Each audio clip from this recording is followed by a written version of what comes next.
Alright, so this is going to be, like you read the title, it's going to be a review of the RWA Nighthawk Custom CO2 1911 pistol. This isn't the super expensive full steel one, this is the aluminum one. I believe they're like $150 new or something. These are pretty much compatible with KWC or any rebranded KWC CO2 1911s. So Cybergun, Elite Force, KWC are all compatible with RWA and vice versa. So first off, I just want to say I love the RWA mags more than the regular KWC or Elite Force or Cybergun ones because they have this extended butt plate. It's not rubber, it's hard plastic, but it just, one, it looks nicer, and two, it allows you to do sort of faster reloads, because with the regular flat bottom magazine that you get with the other CO2 1911s, you really got to make sure that you press up and confirm that it clicks into place. With these, since you have that extra like almost ½ inch of buffer, you can really just slam it into the gun with the palm of your hand and not have to worry. Anyway, so these mags are pretty much identical to the other brand mags. So you can use them. You can use the RWA mags in the other guns, obviously, and vice versa. But I just like these mags more. They just look better, and they have the base plate does actually help a little bit with reloads, in my personal preference. So yeah, I have a bunch of mags. I love the RWA mags. But to get onto the pistol, this is a real steel holster. With the Cybergun and the other brand 1911s, I don't know where my other one went. I have another one somewhere. They're very stiff inside because the tolerances are a little bit wider. So it does rub a lot on the slide. It's a little stiff to get in and out of there. But with the RWA, it seems to be closer to real steel spec. So they fit, no issue, inside the holster. Unlike the other ones where you sort of have to sort of force it in, and then when you're going to unholster, you really got to pull on it a little bit. This one goes in and out real easily. So first off, if you don't know about sort of 1911 platform, you have both a manual safety, you have a beaver tail safety, which is this right here. So even on safe, if I press this down, obviously nothing happens. Off safe, if I don't press the beaver tail safety down, I can't pull the trigger. I have to have it compressed, and then I can pull the trigger.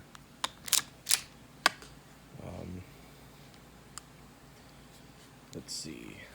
I have a video that I posted a few months ago on how to properly clean and lubricate gas blowbacks.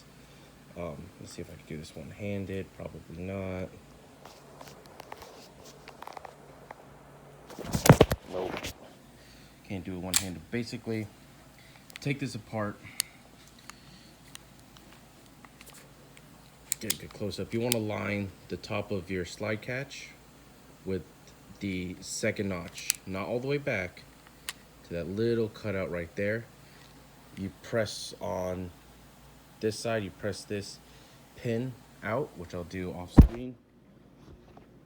So you basically line that notch up, you pull it out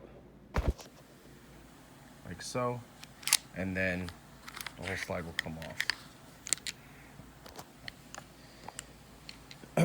So like I said, this is pretty much all compatible with KWC, Cybergun, or Elite Force CO2 1911s.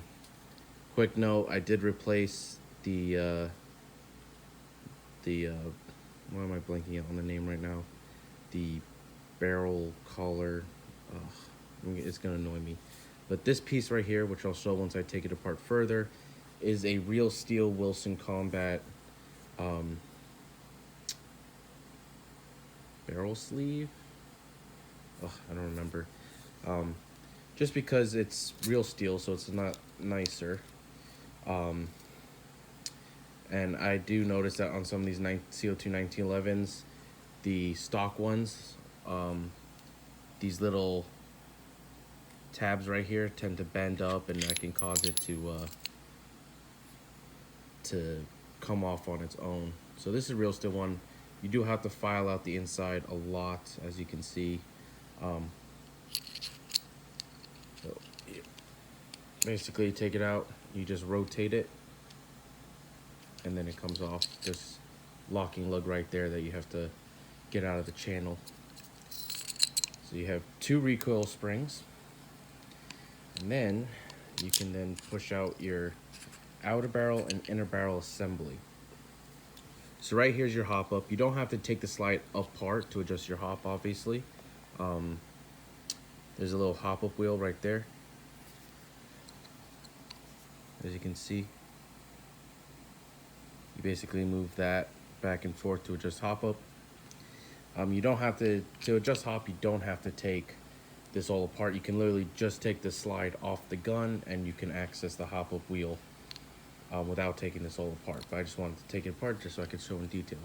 So this block right here is your hop up unit. As you see, it moves independently from the outer barrel. And then inside you have your inner barrel, which is that brass piece right there. See if I can get it so you can see. It's gonna be hard to tell, but that inner barrel is installed in the hop up, and the hop up unit and inner barrel assembly all moves within this outer barrel, which sort of replicates the function of the short stroke gas system, which the real 1911 uses for cycling. To get it off, you see you have that little tab that's on the hop up unit. Basically, you have to push it all the way back. You get a flat head or something thin that will go in between the hop up unit and this tab on the outer barrel, and basically sort of pry it apart, and then you can push it off. I'm not going to do it, or I can do it actually one-handed. Sometimes you don't even need a screwdriver, but there you go. That's your hop up and inner barrel. And to put it back in, you slide the assembly in. Basically, if I could do this one-handed, you just gotta get it underneath that tab on the outer barrel. I mean, I'm not gonna be able to do that one-handed. But basically, on the RWA stock outer barrels, this tab right here, which the hop-up unit locks into, that is prone to breaking off. I've had that happen about 2-3 times with RWA outer barrels. So I got this Angel Custom fluted Elite Force CO2 1911 outer barrel, which has been holding up really well. I've noticed that it seems to be a little thicker of a material and a little nicer of a material. I know Angel Custom sort of has a bad rep. I don't trust a lot of their stuff, but some of the stuff they make is good for what it is. So basically, that's 2 things they've done to this gun in terms of upgrades: is a Wilson Combat real steel 19 level barrel bushing, and the Angel Custom fluted threaded outer barrel. So just put this back together, put the inner barrel in, put the second recoil spring in, barrel bushing, put it in, rotate it so it locks in. Then you got the recoil spring plug, like so. And then you have your recoil spring and recoil spring guide rod.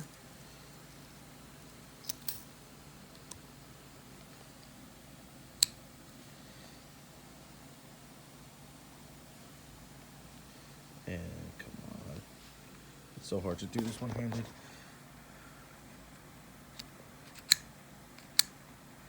There we go. So yeah, you can, let's just say you took the slide off after taking out the takedown pin slash slide catch. You don't have to take it apart to adjust the hop. As you can see right here, that's the hop up wheel. Well, while I'm at it, I might as well show again how to properly lubricate a gas blowback. Since these are CO2, you really want to make sure that you properly lubricate all the seals, including the mags. You can get away with not lubricating your mags every single CO2 cartridge. I usually, maybe every 3 or 4 CO2 cartridges, I'll drop in a little silicone oil down in here and at the bottom where the CO2 cartridge neck goes into. So down in here and in here, then you push on the valve to open it a few times to let that oil seep into the O-rings, and then you can put a fresh CO2 in and it should be good to go.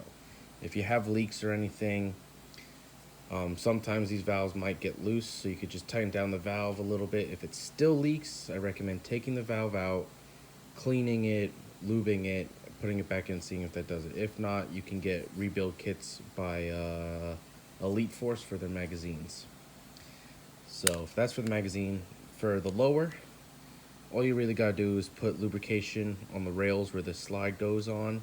I put a few drops down where the hammer and the sears are, right here, and as well as the other disconnects right here. I put a little bit of lubricant. Basically, you want to lubricate the rails, and wherever there's moving parts, pretty much lubricate. For the slide, you want to push this whole assembly down until you see that white part, or where the rubber seal is, which here is white. Put a little bit of silicone oil on there, and that's pretty much it. You can put a little bit of oil around the outer barrel, just to sort of help it cycle a little better, but you want to make sure before you lubricate, if you can, take the gun down as far as you feel comfortable. I do not recommend taking the lower apart. You have a 3-prong leaf spring in here. If you don't know what you're doing, you can really ruin the gun. Dropping some oil down in here is pretty much all you need to do. The only cleaning you need to do is just obviously wipe down these rails, just pretty much wiping down anything you can on here without taking it apart, with some isopropyl alcohol and a good rag. For the slide, you could take out pretty much how I disassembled it there. You don't have to take the hop-up unit and inner barrel out of the outer barrel. You can leave that together, but pretty much take everything else apart and clean that. You don't have to take apart the back area here. That's just one screw. Don't take that out. Just all the parts that you can take out for a normal field strip, like I showed, clean those parts. Wipe them down, clean them good with some isopropyl alcohol. And when you use lubricant, if you're a beginner, I highly recommend just using regular airsoft silicone oil or silicone spray.